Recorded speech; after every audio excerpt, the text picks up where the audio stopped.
काँग्रेस खासदार प्रणिती शिंदे आणि जयकुमार गोरे यांच्यातही शाब्दिक वाद यापूर्वी चांगलाच रंगला आहे.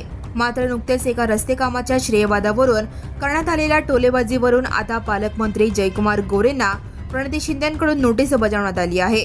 तसेच 7 दिवसात आपल्या वक्तव्यावरून बिनशर्त माफी मागा अशी मागणी नोटीसमध्ये करण्यात आली आहे.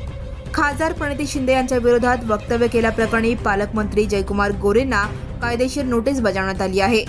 खासदार प्रणिती शिंदेंनी अब्रू नुकसान केल्याचा आरोप करत गोरेंना ही नोटीस बजावली.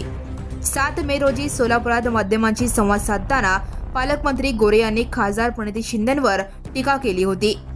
प्रणिती शिंदेंना उद्देशून बोलताना सोलापूरमधील रस्त्याचा विचार करत नाहीत, त्या दिल्लीतील राहुल गांधी यांच्या घरासमोरील रस्त्याचा विचार करतात, अशा पद्धतीचे विधान जयकुमार गोरेंनी केले होते.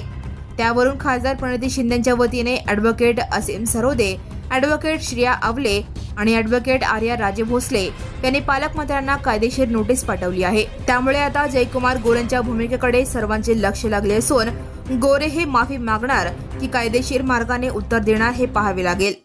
Now and press the bell icon. Never miss a